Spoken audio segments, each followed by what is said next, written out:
Bonsoir, bienvenue dans le JT. À la une dans cette édition, les nombreux débordements enregistrés aujourd'hui en marge de la manifestation des lycéens. L'entrée des routiers dans le conflit social, trafic perturbé en fin d'après-midi. Enfin, ça va un peu mieux pour l'OL après sa victoire hier soir face à Lille. Mais vous l'aurez compris, l'essentiel de cette édition sera consacré à l'actualité sociale très chargée. Aujourd'hui encore, une dizaine de voitures incendiées ou renversées, vitrines et abribus détériorés. De nombreux incidents ont donc émaillé la manifestation des lycéens. CRS et jeunes se sont fait face une bonne partie de la journée dans les rues de Lyon, en amont du rassemblement prévu place Bellecour. Benoît d'Autriche. 14h place Bellecour, c'était le rendez-vous officiel des manifestants aujourd'hui. Sur place donc des cheminots qui ont reconduit leur mouvement de grève, mais aussi des lycéens et des étudiants, 1 millier au total, venus rappeler qu'ils savent très bien pourquoi ils sont là. On voit que le gouvernement il instrumentalise un peu les jeunes en nous faisant croire qu'on est tous des casseurs et qu'on ne sait pas trop pourquoi on se mobilise et on est complètement irresponsable. Et nous, c'est le message qu'on a envie de faire passer aujourd'hui, c'est qu'on a très bien compris la réforme. Voilà pour le cortège officiel qui a rallié ensuite la place Jean Massé. Mais un peu plus tôt ce matin, ce sont des groupes de 30 à 40 personnes qui s'étaient formés spontanément en presqu'île. Là, pas de banderoles ni de slogans, juste des dégradations et des affrontements avec les forces de l'ordre. Le bilan, 3 voitures incendiées, d'autres renversées et quelques feux de poubelle. Des incidents que les syndicats qualifient de marginaux et presque inévitables. Les lycéens, c'est des jeunes, évidemment, donc ils descendent dans la rue pour manifester. Bon, voilà, personne ne peut contrôler quoi que ce soit. C'est pas de la mauvaise volonté. Après, il y a aussi un côté jeu. Donc voilà. C'est la présence des CRS aussi qui fait qu'il y ait beaucoup de violence dans les rues. Ce soir, la préfecture fait état de 28 interpellations parmi les casseurs. Les étudiants et les lycéens, eux, attendent la journée d'action de demain et la manifestation intersyndicale. Rassemblement sous tension également cet après-midi devant le tribunal correctionnel de Lyon.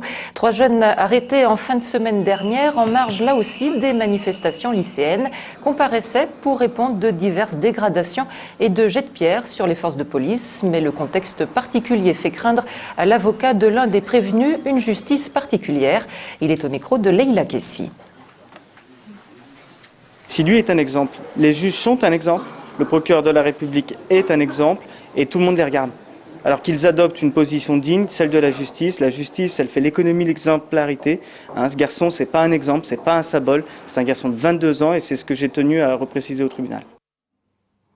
Les manifestations aujourd'hui ont entraîné d'importantes perturbations sur le réseau des TCL. Plusieurs stations de métro ont été fermées à la mi-journée et de nombreuses lignes de bus et de tramway ont vu leurs itinéraires modifiés. Enfin, quelques 150 cheminots ont envahi les voies à la mi-journée entre les gares Perrache et de la Part-Dieu, empêchant toute circulation ferroviaire. La mobilisation contre la réforme des retraites a donc pris différentes formes. Aujourd'hui, les routiers, à leur tour, sont entrés dans le mouvement. Une opération escargot en fin d'après-midi sur l'autoroute A7 entre Fézin et Lyon a provoqué d'importants bouchons. Sur les motivations des routiers, on écoute un de leurs représentants au micro de Leïla Kessi. L'idée n'est pas de bloquer la France. Aujourd'hui, il y a 70% des Français qui sont pour ce qu'on fait. Donc on ne va pas embêter les Français. On est là pour faire voir aux Français qu'on se bat pour eux. Et voilà quoi. J'espère que les Français le comprendront bien. Je pense que c'est un tournant parce qu'on a une puissance qui peut être énorme. Et cette puissance ajoutée aux pétroliers qui, on sait, le pétrole, c'est indispensable en France. Il n'y a pas de pétrole, rien ne tourne. Et puis justement, ça commence à coincer dans certaines stations-service. Seule une dizaine d'entre elles, dans l'ensemble du département du Rhône, étaient aujourd'hui en rupture totale de carburant. Mais dans d'autres stations, le gazole commence à manquer et partout, les files de voitures s'allongent. Écoutez la réaction de 2 automobilistes et celle du gérant de l'une des stations au micro de Clélia Gauthier et Sophie Baconin. J'ai fait 2 stations qui étaient fermées. Dans le 8e, donc je viens ici. Voilà. Je fais mon plein pour la semaine. Je n'anticipe rien. On va voir, faisons confiance. On a du mal à être rapprovisionné. On est réapprovisionné par séquence. On sera réapprovisionné demain matin. On a des camions qui sont chargés à moitié pour pouvoir livrer tout le monde. Donc dans la journée, on est tout de suite, on arrive en rupture. Enfin, demain, veille du vote au Sénat du projet de loi, une nouvelle grande manifestation générale pour la défense des retraites partira à 10h30 de la place Ambroise Courtois pour rejoindre la place Bellecour via les cours Albert Thomas et Gambetta. À retenir également dans l'actualité, la belle victoire hier soir de l'OL face à Lille, un succès 3-1 qui fait du bien à des Lyonnais désormais 14e du championnat de Ligue 1, Émilie Deschamps. Des buts, un pénalty, une expulsion et même un retourné acrobatique. Il y a bien longtemps que Gerland n'avait pas abrité une telle soirée. Au final, Lyon s'impose 3-1 et confirme sa montée en puissance en brisant l'invincibilité lilloise. L'OL n'est pas totalement guéri, mais l'OL va mieux. Donc on savoure vraiment cette victoire parce qu'il y a eu tous les ingrédients d'une équipe qui se donne les moyens de progresser et de monter en puissance. En infériorité numérique, après l'expulsion de Jérémy Pied, l'OL a souffert, mais a su préserver une deuxième victoire consécutive en championnat. 14e de Ligue 1, après ce succès, l'OL semble enfin avoir lancé sa saison. On est quand même loin, donc faut rester prudent dans l'esprit et puis travailler bien au match, en entraînement et petit à petit on va se rattraper, j'espère. Et on a reproduit peut-être aujourd'hui le premier match sans faute depuis le début de la saison, donc on peut dire que c'est un match référence. Un match référence de bon augure avant la réception de Benfica en Ligue des Champions mercredi soir. Moi, on m'a toujours appris que les victoires apportaient les victoires, donc on va continuer à garder cette spirale.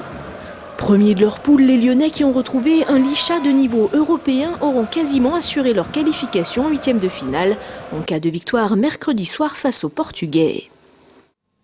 Et puis en basket, l'Asvel tire les conséquences de ces 2 défaites enregistrées en championnat. À peine recruté, le portoricain Angel Daniel Vassalo a été mis à pied avant d'être prochainement licencié. Enfin, quelques images pour clore cette édition, celle des 1600 pandas miniatures qui ont envahi samedi le jardin aquatique de la Confluence, et ce pour symboliser les 1600 pandas géants encore vivants dans le monde. Une action de sensibilisation initiée par l'association WWF, par ailleurs consultée pour l'aménagement du nouveau quartier lyonnais.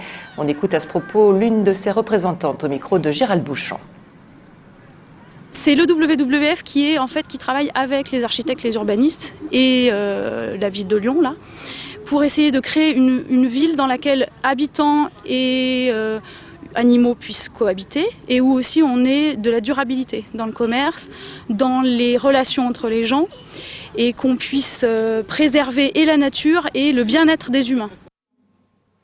Et c'est la fin de cette édition. Très bonne soirée sur TLM.